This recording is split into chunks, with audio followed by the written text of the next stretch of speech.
Krista, we're excited that you were joining the Timpsa Leadership Podcast today. Welcome. Thanks for being here. Thank you so much for having me. I am really excited to be with you guys today. So we are officially nationally, or a national podcast, because you are our first guest that we are talking to from the near Seattle, Washington area. So a different time. So Wow. yeah, so this is a cool experience for us. Love it. Love the pioneering going on here. And we're recording, and this will likely be uploaded on our website or YouTube. And I'm in the room. We have, kind of a studio set up in the Williamson County area, which is just south of Nashville. So Lee Blair is sitting across from me. So we're excited. I wanted to just ask you, there's a lot to your story, and I just kind of wanted you to start off by just kind of sharing, your leadership journey, because you have so much experience. And do you mind sharing that with us? Not a bit. Where to begin? So, as you know, I went to nursing school, which I had never intended to become a nurse. I'm not even sure how that happened. I'm glad it did. It's been an incredible career. Being able to hear the stories of so many, thousands of patients and hear all different perspectives and different from different walks, people from different walks of life and all. It's just been an amazing privilege to be able to be a nurse. So I was in the emergency department for some time, and it's kind of interesting looking back because I had some time and I decided to go back to graduate school when I was working as an emergency nurse, kind of within my first, I'd say, 6 or 7 years of that. Because I had time and I thought I'd need it. It's funny because it wasn't for anything in particular, um, but I did that, and I felt like it's interesting. I'm so grateful to my, former self for making that decision because it was an important part of my leadership journey. Honestly, is receiving that education and then being able to meet the people in my graduate school class and things like that. So I worked at an emergency department and then transferred up to a level one trauma center emergency department, where, in both of those venues, in terms of leadership, I had opportunity to serve on committees, um, chaired like the shared governance committee, had the opportunity to be a charge nurse. And, those what I would kind of consider, really significant leadership positions for myself at the time. Um, because you're there where the rubber meets the road. Mhm. As the charge nurse in the department, I have immense respect for charge nurses, and I was coached and mentored by some absolutely incredible people, and I'm eternally grateful to their influence in my career. Um, I moved from the level one emergency department up to the ICU. I went through an ICU consortium where we had education that was specific to ICU nursing. Again, another incredible experience there. Worked in the burn ICU, and it also the pediatric ICU for trauma was on that floor, so we worked there, and then we also got overflow from all of the other ICUs, so medical, Right. trauma, cardiac, neuro. So got some really great experience there, and on all of that experience, I think that we pick up, in our any given field, are the building blocks for leadership in a lot of ways because we move towards mastery of the subject matter in whatever the realm is that we practice. And so it's true for, anybody in healthcare, anybody in EMS or medical, or I think, pretty much any industry, getting all that hands-on, in-depth practical experience, a lot of good mentoring and coaching along the way. And, in turn, I try to model those behaviors from the people that mentored and coached me. And so then I began to help mentor and coach sort of the newer people coming in. And that was another kind of stepping stone, I think, in the leadership journey. And then I went from there to flight nursing, which got knocked way back down to ground zero because it was a whole new realm and the learning curve was incredibly steep. And when I first started, I often thought, they chose the wrong person. um, Imposter but syndrome, right? imposter syndrome, honestly. But fortunately, I was able to scramble up that learning curve, and it turned out to be, just a really epic time in my career, just incredible people. The work was incredible. The environment, working as a team with a clinical partner and pilots and mechanics and communications specialists and all the people that support air operations. It was just an absolutely incredible experience, really challenging, high stress. Yeah. Um, and then I was involved in an adverse event myself. So, um, well, first of all, we had a fatal helicopter crash, and that was in October of 2005. And then, that was, of course, absolutely devastating. And I know that a lot of our friends and colleagues in EMS and air medical have suffered line of duty deaths at their Yeah. organizations or have lost people that they care about. And so I just kind of want to pause on that point just to, honor the memory of those that we've lost. We've all lost. Yeah. And Definitely. then and then just a month later, I was in a helicopter crash myself. And so it was a very surreal time, I think, for our organization and for me personally. And I think, it was such an adverse time that it's interesting because philosophically speaking, those really, really tough times can be very transformative if you allow them to be. And so while it was extremely painful going through all of that, for not just myself, but our program and my friends and family and our whole community here, um, now that I'm on the other side of it, having worked through a lot of the difficulties at that time, I feel that it really helped kind of bolster, where I've gone in my career and thusly sort of the leadership trajectory. Um, so once I kind of began recovering from that whole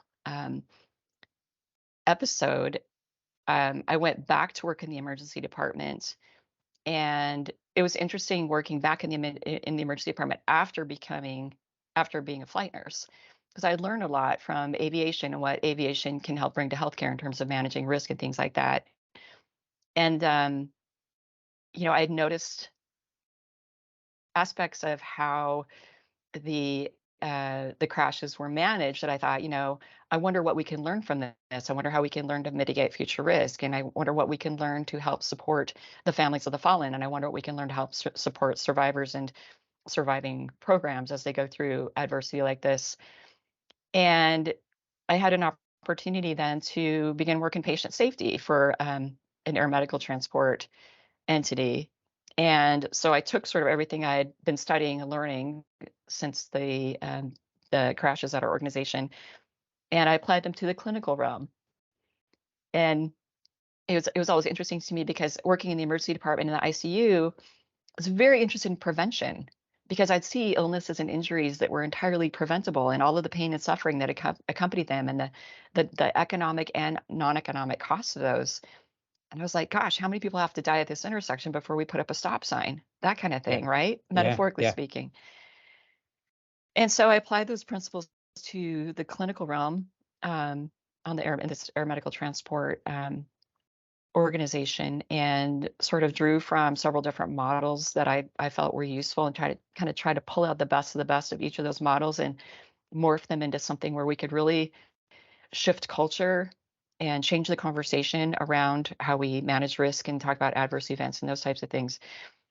And so now I've ended up in a national director position for patient safety. And, on that note, should really state that, the views that I'm expressing here are my own, and I'm not representing any particular Yeah. entity or um, program or anybody else than myself. But I love the opportunity to participate in a leadership podcast because when you think of leadership, I know that there are formal and informal leaders and there are, titles and hierarchy and that kind of thing. But when you're in the safety world, Hmm.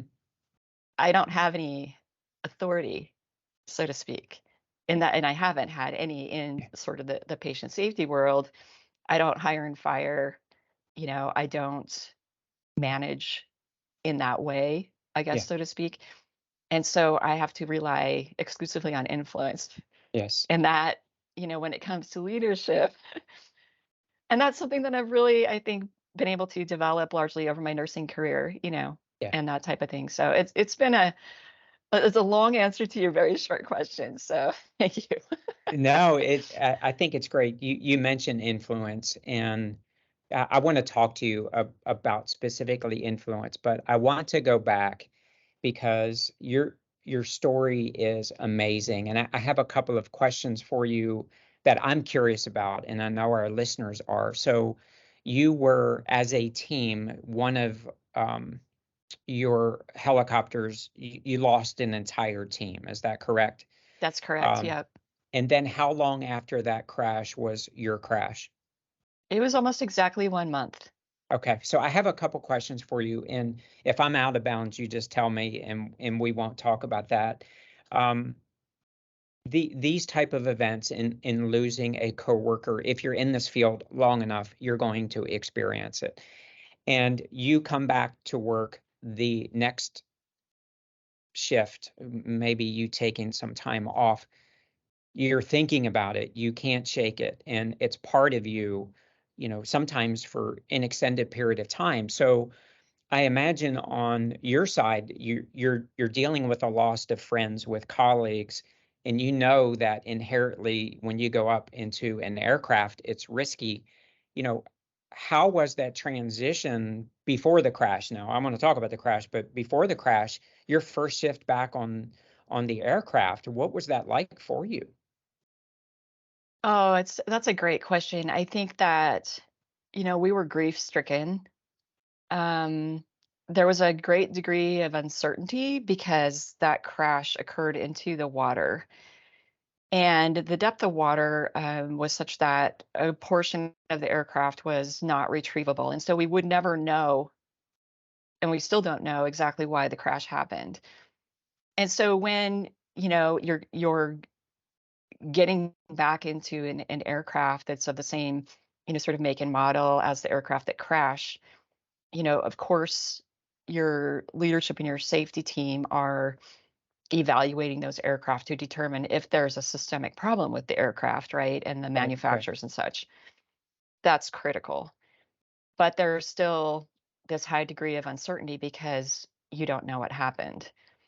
And at the same time, there was sort of this sentiment that, and people actually articulated this, and I think that this is kind of consistent with human nature and people in our industry to say, well, we've had this crash, and so our risk of having another crash is very low because we basically, had our share of tragedy. And it's interesting because life doesn't work like that, right? And so there was this there's nothing linear about the grief process, right? We talk about the stages of grief and Elizabeth Kubler-Ross and all of those things, which are very useful. I think they were intended for terminally ill patients. But when you're talking about abrupt loss of this type of trauma, it's this massive swirl of all kinds of different emotions simultaneously. One moment you're doing well, next moment you're being ambushed by this wave of grief.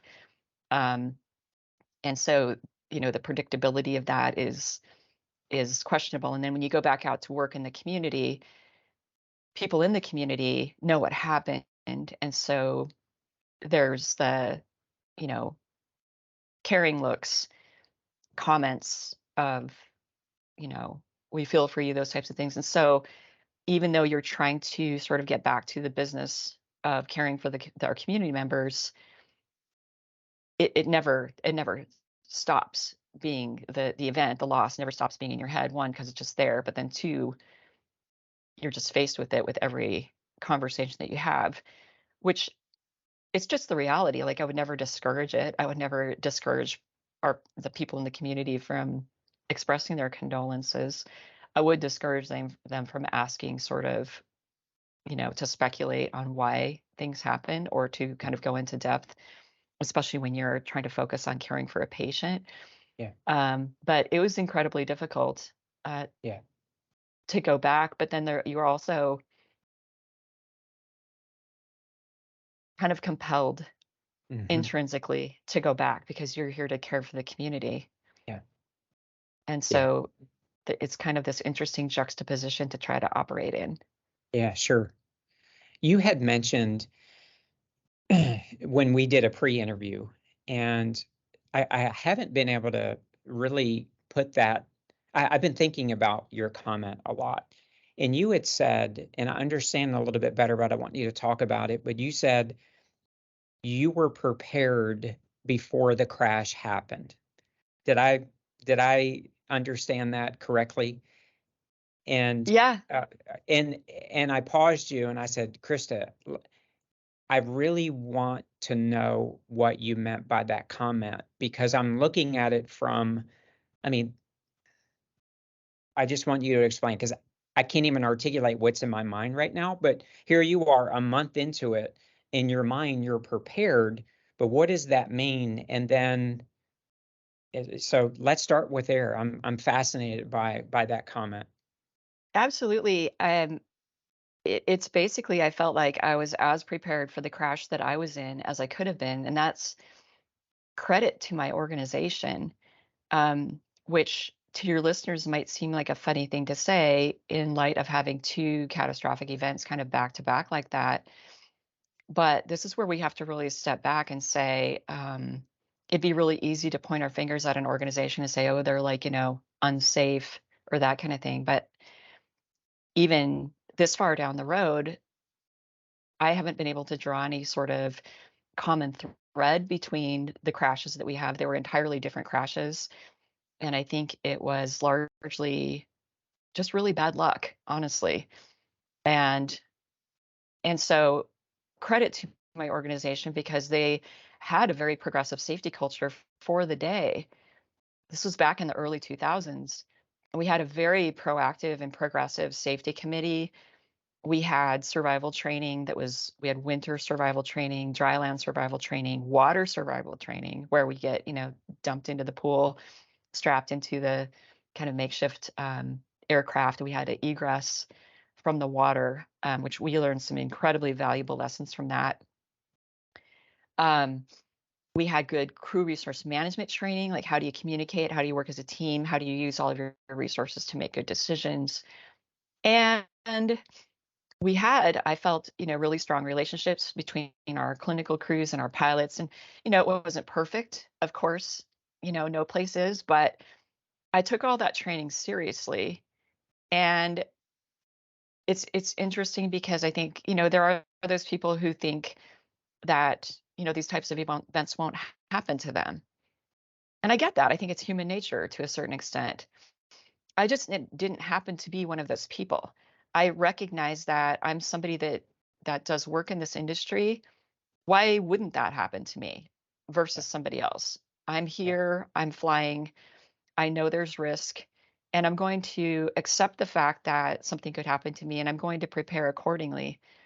So my organization was really kind of critical in supporting the preparation from the organizational side. And then I'm a big believer in shared accountability. So I as an individual did my own preparation as an individual. I knew that they had had a fatal crash 10 years earlier.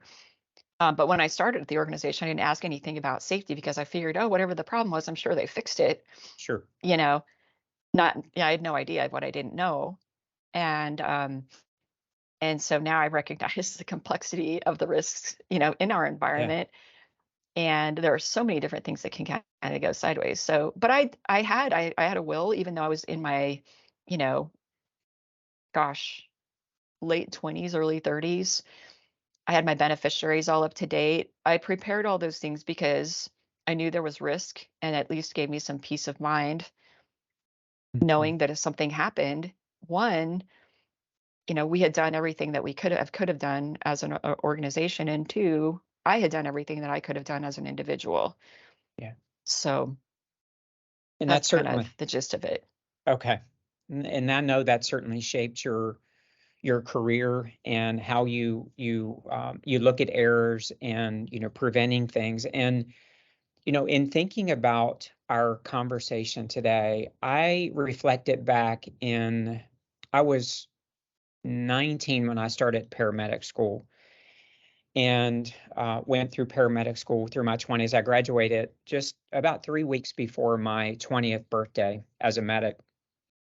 And when I was doing my interview, here I am, 19, I believe, and the medical director came in and was doing paramedic interviews. And this was a different time and place, right? Paramedics were, kind of newer on the scene. And I'm a young kid. I'm naive. I don't know what I don't know. And he fires this question at me, and he said, "Eric," he said, "how are you going to handle if you make a mistake that kills a patient?" Krista, I can remember how I feel right now when he asked me that question, and I didn't know how to answer it. And I think I said something to the extent of blah, blah, blah.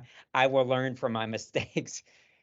However, when I was part of a couple of errors in my, 30 plus year career that had impacted patients and have been part of situations that the patient did die, but it's very difficult. Like, I still think about that, but it's a really weird thing. And then part of the role that I do now, we try to help team members and organizations if an error happens to, become better as a result of it. But you know we have a lot of people from experience levels that are listening to this. So is what advice would you give them about getting into the field? Maybe they're young, they haven't made an error. And what advice would you give them on, if they do make an error, how do they handle it? How do they recover? How do they view it? Because we beat ourselves up. Like, nobody could tell me anything, because I am literally going to destroy myself on why'd I do that. And it's not empowering, but what are your thoughts on what do we need to do? Yeah, that's a big question. Yeah, it And is. my approach on that stems back to actually the crash that I was in.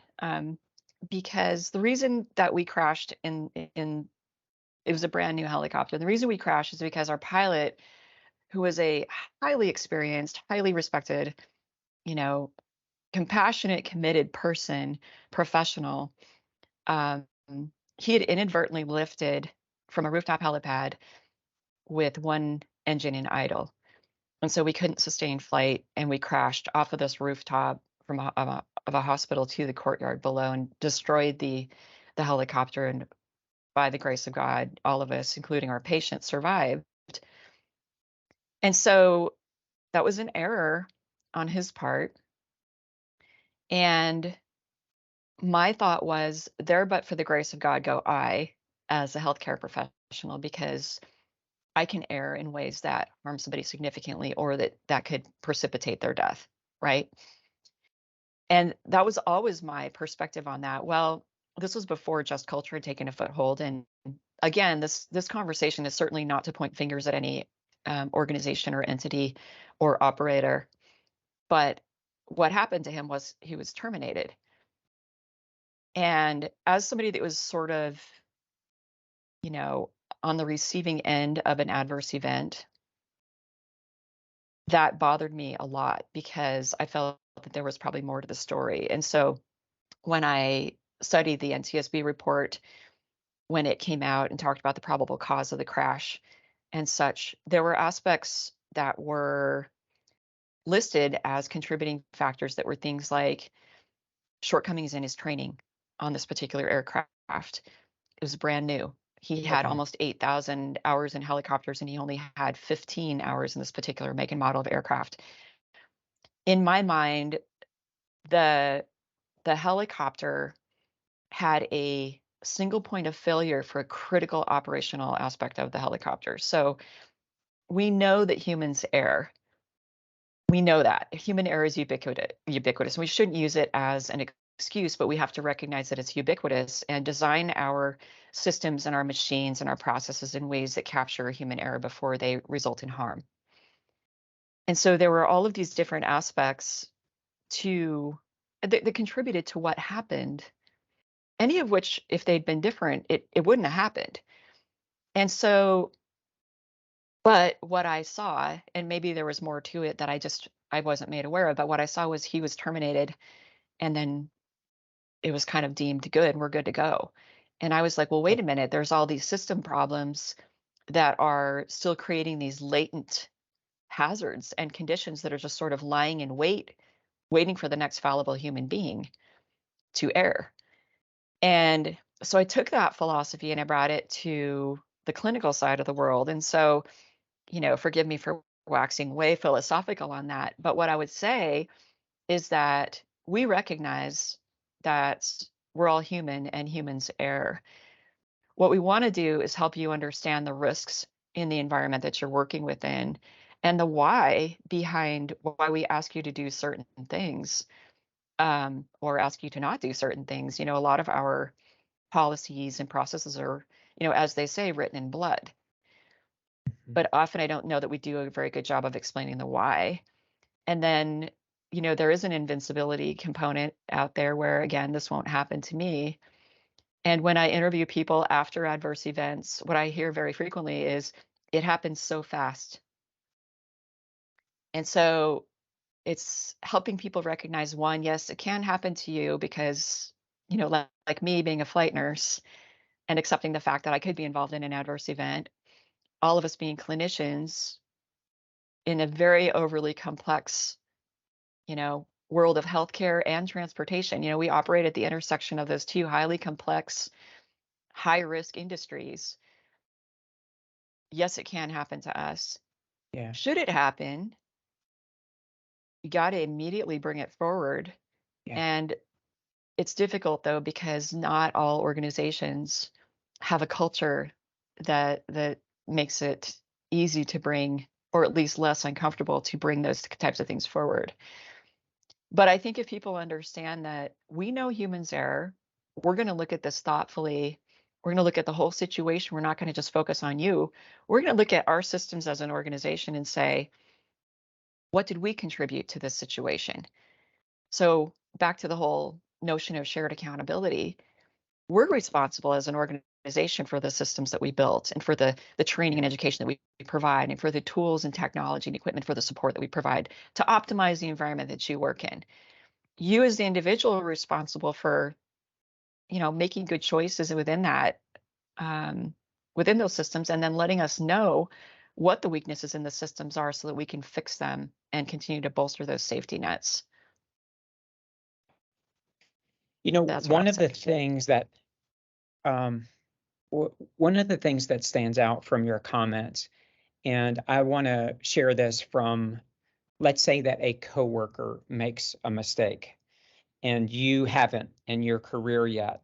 I think it is a natural instinct to judge. Oh, yeah. However, when you are in the person or you're in the seat, when you make an error, you don't judge the same way. You're more empathetic and you realize that in the heat of the battle, that it's one thing to work a simulation in a room with a plastic mannequin. It's another thing to work it on the side of the interstate when you're feeling the wind of the 18 wheelers flying by. It completely changes the dynamic. So I think, one of the things that I think we can do, and this is not just in the professional world, but in the personal world, is that we never intend to make mistakes. And we just have to be very careful about how we critically judge somebody when they do make a mistake. And I love leading into this, and we're going to date ourselves a little bit with the movie The Titanic, okay? Yes. So we know the story. This is kind of like old school. Yes, some of the young people have heard of the story. But if you were to generally ask, why did all of those people die? The simple analogy after seeing the movie, there's some things, but basically you're like, there's not enough lifeboats. However, your analogy of why that boat sank, would you share that? Because it is quite fascinating with your view, because you look at things differently and we need to learn from that. But so my question is, why did so many people die on the Titanic? Was it one cause or more? I know the answer, but let's have fun with that. No, I love that. I love that. Yes. I've studied, to some degree the Titanic and events like Deepwater Horizon and even things like the movie The Perfect Storm, and you look at all of you can see it, and if you watch it, if you've never seen it, you watch it through the first time for the entertainment value, and then if you go back and watch it from a risk mitigation perspective and from a human factors perspective and from a systems perspective and from a crew resource management breakdown perspective, so many factors and so many lessons. And so on the Titanic, why did over 1,500 people die? In historically in aviation and healthcare and EMS, we've been, pretty punitive toward individuals. And then guess what? We have the same issues, the same adverse events happening over and over and over again because what we really need to be looking at are the systems. And it's not to absolve individuals from responsibility at all, but it is to say, back to shared accountability. If we truly have a just culture, shared accountability is a foundational tenet. So if we're just looking at individuals and applying the algorithm, du jour, and then walking on, we're missing this whole opportunity to look at all of the upstream contributing factors or, you know, holes in the Swiss cheese or links in the error chain or all of these different things that contributed to what happened. So on the Titanic, it would be really easy to say, well, the captain was the leader of the ship, and let's just blame him. And sadly, he's perished, and so problem solved. But there's an organization called Think Reliability, and they do causal factors mapping and contributing factors mapping. And if you look at their map, it's really dizzying because they basically go through the process of, I know they call it the 5 whys. To me, it should be the 10, 15, 20 whys, Right. right? Sure. They say, the boat sank, or no, there's a loss of life. Why? Because the boat sank. Well, why did the boat sink? Well, there were a whole lot of structural issues related to the ship itself. And so from the strength of the bulkheads, the fact that the bulkheads weren't sealed, the strength of the metal, the rivets that they used, kind of expedited its breaking up and the sinking of it. Of course, they didn't have enough lifeboats. It was nighttime. The water was calm and flat, so they didn't see any splash off the iceberg. The lookouts didn't have binoculars. They were going too fast because they were showing off. They couldn't execute the kind of turn they needed to evade the iceberg because of the rudder size. And so the point is, it's a really fabulous illustration of if you simply blame an individual and move on, you never have the opportunity to build a better boat, whatever that might be. And so by actually looking at all of those factors that led to the sinking of the ship, we have an opportunity to build a better ship. And I would love to see us do that in a lot of different aspects of healthcare. I think there's, some understanding now and a shift of the culture, but I still think we're lacking that just culture, high reliability, spirit of shared accountability, where the organizations are actually looking at themselves to see, how they kind of put people in the positions that they're in. And then the people at Yeah. the pointy end get blamed, right? Yeah, I need to pause for a second, and I want to uncover a couple of key points that you just mentioned. So, in our world and in healthcare, in type A, ED, emergency transport, if we receive feedback from an institution that says, you made an error, instantly, I think instinctively, we are wanting to call that provider in and we're saying, what happened? And now, after talking to you, I think I would even expect everybody to listen to this, that if you get that feedback or an error happens, to really pause and think from a leader standpoint, what is it that I need to look at to change? How did I contribute to that, based on not seeing it clearly, right? We're looking at it, okay, you gave the wrong medication, but what you're sharing with us is that don't get focused on what happened specifically, that the outcome or the medication, it's more than the medication error. It is more than a failed airway. Is that what you're telling me? Oh, that's exactly, I love how you stated that because that's exactly it. We tend to focus just on the adverse event when there's a far bigger picture. Yeah, yeah, And yeah. so when I was doing these reviews more, myself in my previous patient safety position, I would have the crew, and this was all virtually, right? But I would be on the phone with them or on a Teams call, and I would say, first of all, this is basically my personal process, and I'm not telling people how they should do it. It worked for us, and that was, I'd get on the call with the crew, thank them for their time, acknowledge the second victim experience, which is that how we are impacted when there's an error or an untoward event or outcome in the work that we do. I mean, that's a phenomenon, right? It's been well studied. I've had some great conversations with Dr. Susan Scott, who's one of the subject matter experts on that. She's got some great research and articles out there, but it's what you're saying, what you said earlier about we beat ourselves up. I spent 3/4 of my time trying to get people to stop beating themselves up, which, I get it. And we've all made errors, and I think that we who are in these types of positions should demonstrate that vulnerability and say, and I do that too. I'm like, I remember my first medication error, and I Mhm. talk about it, and I talk about how I felt, and that I get it and that they're not alone in what they're going through. So thank you for coming, making sure that they have resources to support them during the call and afterwards. And I don't ask them if they're okay because they're always going to say fine, or by and Yep. large, they're going to say fine. Yep. So I automatically just give them the resources that they have them. They can reach out as needed, unfettered by, another layer of person to have to go through. And then I talk about the purpose of the call, which from a patient safety perspective, risk mitigation perspective, is to learn. And sometimes I talk a little bit about, we recognize how complex the environment is that you work within, and we also recognize that there are circumstances beyond your control and there are system factors at play here. And so we want to work collaboratively to understand those. And I work remotely. The teams with boots on the ground are my eyes and ears. And so I Mhm. need to have that kind of relationship with them where they will allow themselves to be vulnerable with me. Yeah. And so the purpose of the conversation is to learn. And the protocol for me is I just ask them to each walk through the entire scenario from start to finish uninterrupted. And uninterrupted because then we prevent the rabbit hole adventures and the distraction and kind of tossing their off their train of thought. And then it allows them not only to feel heard, but be heard because it forces the rest of the people on the call to listen with the intent to understand rather than the intent to reply. Hat tip to Stephen Covey for that quote.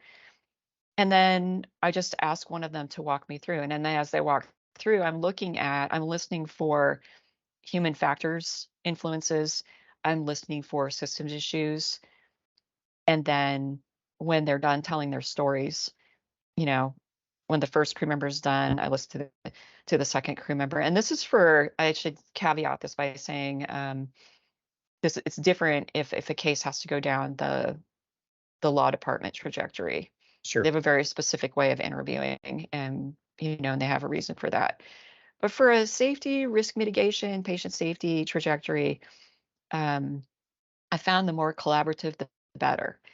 And so when we're at the end of them talking through their stories, you know, the rest of the people on the call, whoever that may be, will ask questions, clarifying questions, and that type of thing. And then for myself, I'll summarize at the end. I want to start this out with a really, a positive collaborative tone, and I want to end it on a really collaborative tone.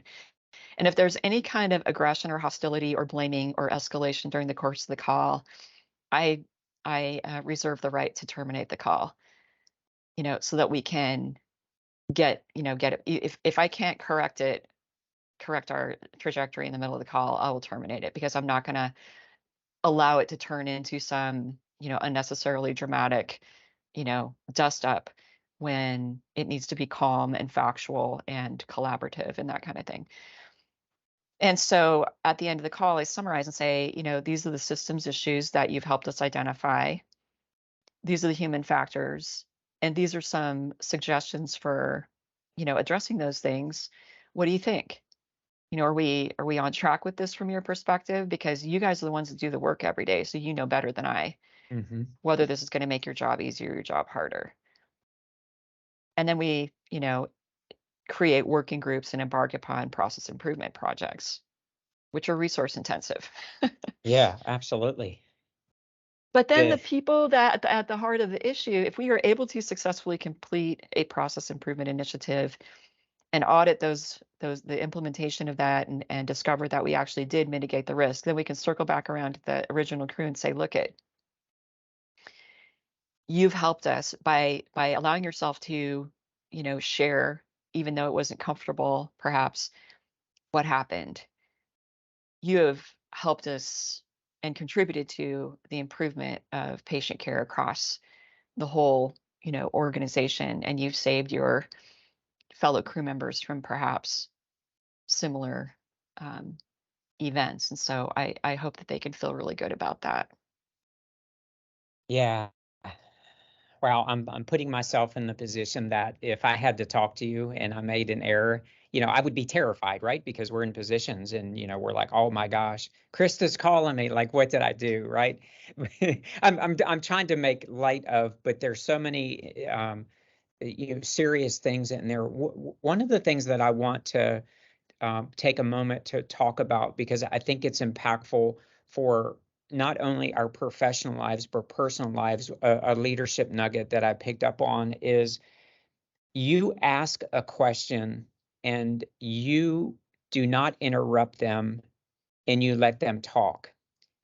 That is so difficult to do because if we think back in our lives, it's so easy to interrupt someone while they're speaking. And that is, I don't want to lose that with the viewers and the people listening to this, that is such a very powerful communication tool and leadership. And as I'm going to be transparent with you for a moment, and I think the audience is getting more comfortable with that, but I would have loved to have learned that in my marriage and with my children a long time ago, because I think what happens is when we interrupt, and there was another part that you talked about, as soon as things become emotional and there's back and forth, if you think about it, at that point, the communication is over. It is an argument. It's emotional. It's reactionary. And then you're exhausted. And then it's just a disaster. But, that Stephen Covey quote that you were talking about, or, one of his laws in the seven habits of highly effective leaders is, making sure that the other person feels like you understand their point of view is so powerful. And I've used that so many times in my leadership journey because people feel like they need they need to share what happened from their view. And we have to be careful as leaders. And when I say leaders, we're not just talking about professionally in our home lives. When we come in and we can control a conversation, but we're like, hey, I really want to understand what happened. Please tell me. And then they go through it. And it's just a fascinating thing. And one of the I'm looking at my notes here.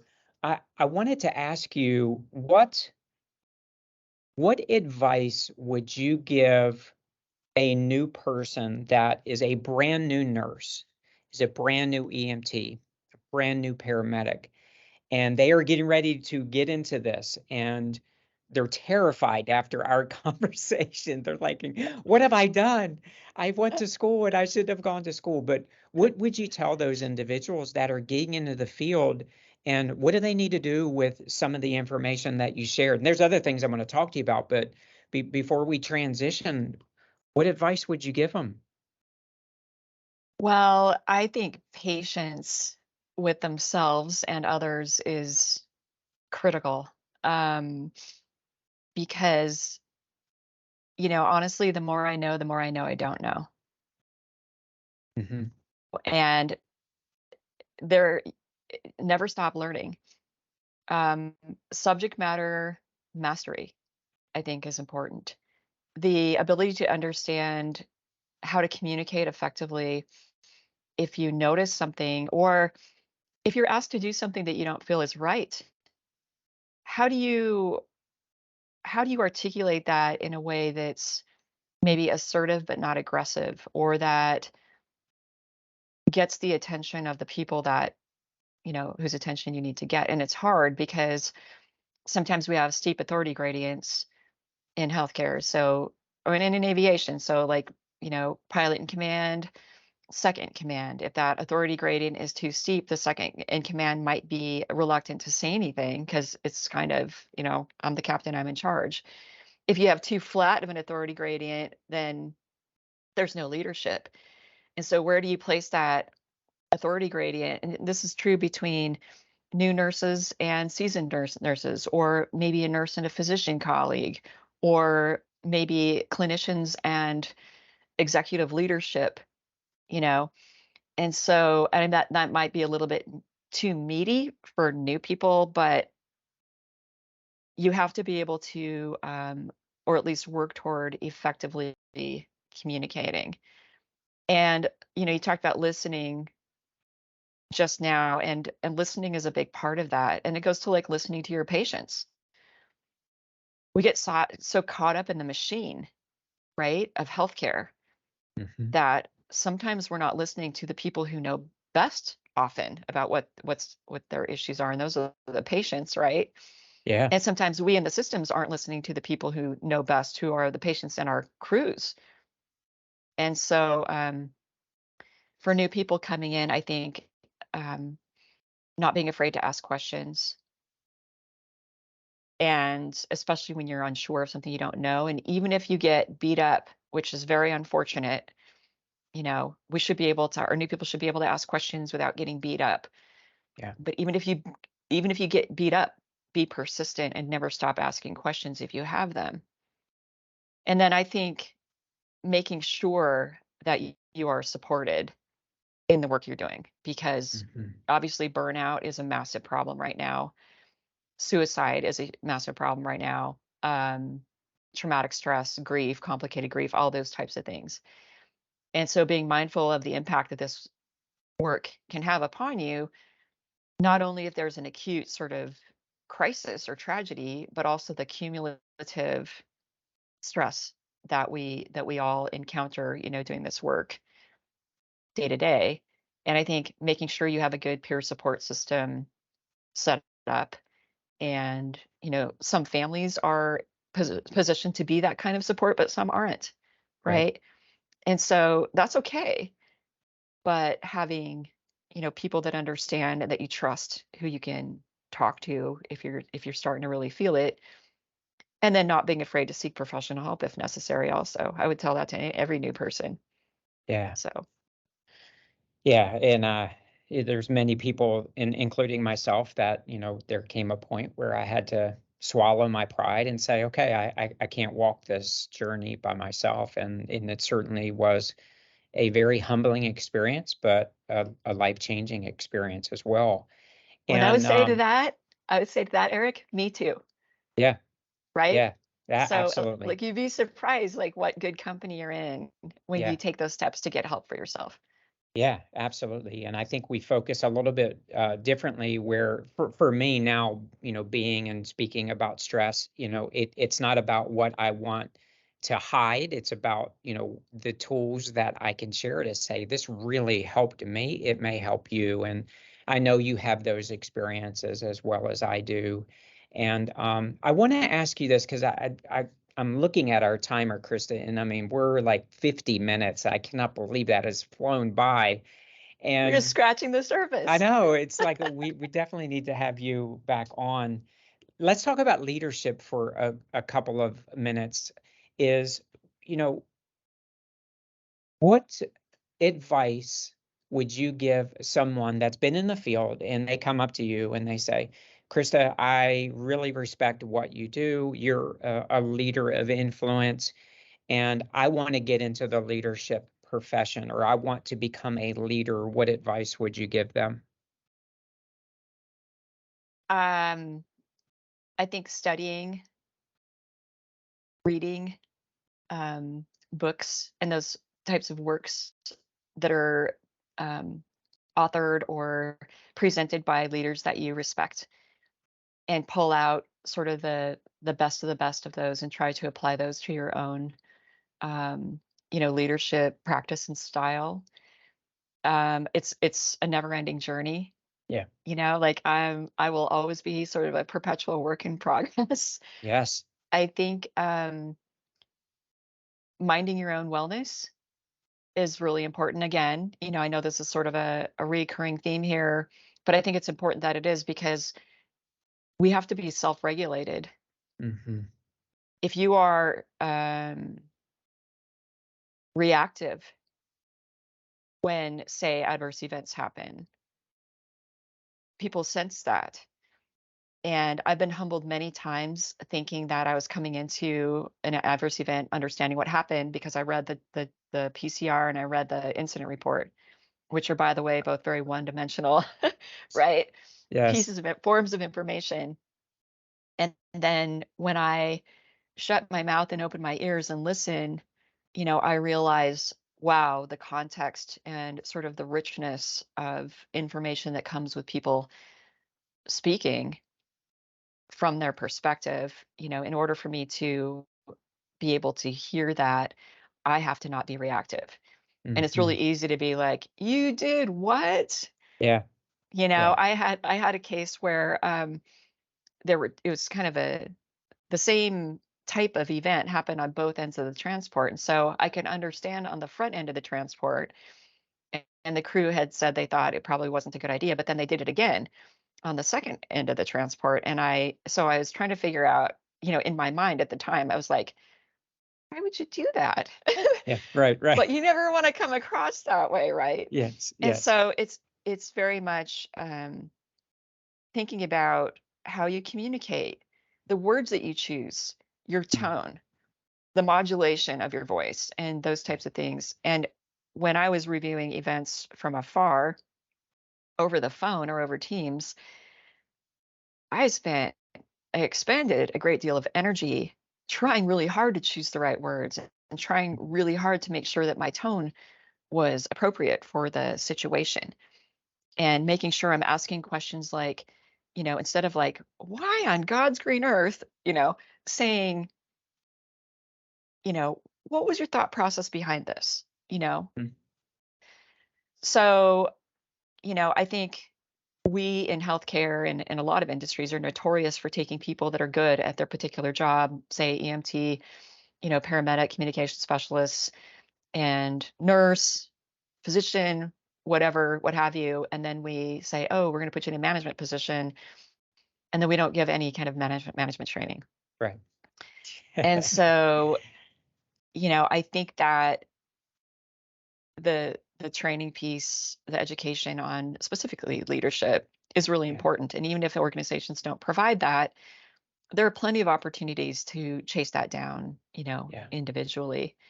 And I think, I'm a big fan of organizations providing some of that. And I'm a big Mm. fan of individuals taking sort of responsibility and accountability for chasing down aspects of that themselves. So I read for myself Yeah. personally, on my leadership journey, I read a lot. I talked to, other leaders, and, try to have mentors and coaches. Like I never want to stop being Yeah. mentored and coached no matter where I'm Yeah. at. And there's a great TED talk actually by Atul Gawande called "Want to Get Good at Something? Get a Coach." I listened to that. And It is yeah, amazing. right? Yeah. Wasn't it good? It is Yeah. amazing. Yeah, absolutely. Yeah, it makes you think about it a little bit differently. Um, looking at the best athletes in the world as an example, all Yeah. of them have coaches, Yeah. and Right? it's truly fascinating. I looked at it a little bit differently after watching that TED talk about, and I also think that there's ways that you can get, like, one coach is not for everything personally, right? From a leadership perspective, if you're struggling with something, you have a mentor or a coach that can help you with that specifically, right? I want to talk about communicating or presenting or even personally, my relationships, whatever it is.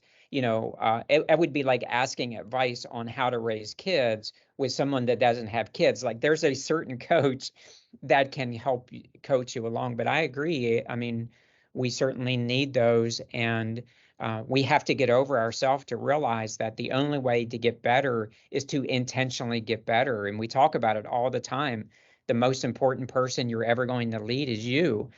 It is the hardest person to lead is yourself, because we are very easy to forgive ourselves and oh, your intentions were good, Eric, but my actions were terrible. So man, there's so much to that. I do have I wish this wasn't one of the final questions, but you've given us so much to think about. Um, all of your years of experience, how has it changed your life personally for what you do? Oh gosh, that's an amazing question. Um, I think just the exposure, I mean, even starting from the beginning to all of these different patients and their stories, and understanding how all these different people kind of got to where they are. And, with our intersection being in the emergency department or in the ICU or in an aircraft, um, thinking about, sort of the importance of the work that we do in healthcare and in transport. And I've always been sort of, I think, I've always had a pretty good degree of empathy, but I have far deeper empathy now, post, taking care of all those patients. And then certainly post the tragedies that we went through when I was flying. And then, having responded to a number of other crashes in the air medical industry, on incident response teams, seeing things from the perspectives of the survivors, the surviving crew members, the surviving family members, patients. And it makes me think about how can we do things better in, EMS, in air medical transport, in hospitals, in healthcare overall. And so I sort of always have this sort of, I don't want to say nagging because I don't want it to sound negative, but drive to pursue a better way, to care for our people, our communities, because we talk about, and there's so much going on. Like all of this is swimming upstream really hard. Like all of these things that we've Mm, talked about, because our society right now seems like it's very heavily focused on really poor communication, like communication through sound bites, yeah, not seeking to understand, yeah, blame, judgment, not having thoughtful conversations, not breaking really complex issues down. Um, and really kind of violating most of the principles of high reliability organizations, like yeah, reluctance to simplify, deference to expertise, commitment to resilience, all those different things that build high reliability. Like I feel like we as a country should be looking at those, and just culture, and figuring out how we can better serve our community. Because they say it's the economy, stupid, right? But the economy is built upon healthy people able to contribute to it and not be, I don't want to say burdensome in a negative way, but sort of withdraw from it. yeah. And so, that's something that sort of is always in the forefront of my mind. And how do we create cultures within our respective organizations, within healthcare as a whole, that makes clear that our values are health and care of people, and how do we do that in such a complex world? So it's kind of a really philosophical answer, but that's been, something I've been really heavily interested in and focused on. Well, we are so thankful that you spent time with us today on the Timsa Leadership Podcast, and we want to thank you for what it is that you do. And we will be reaching back out for a part two. So Oh, great. we would love to do that. But thank you so much for your time today. Well, and thank you all. This is a wonderful podcast, and I'm so excited that you're focused on leadership. You guys do such a great job. So thank you so much for having me.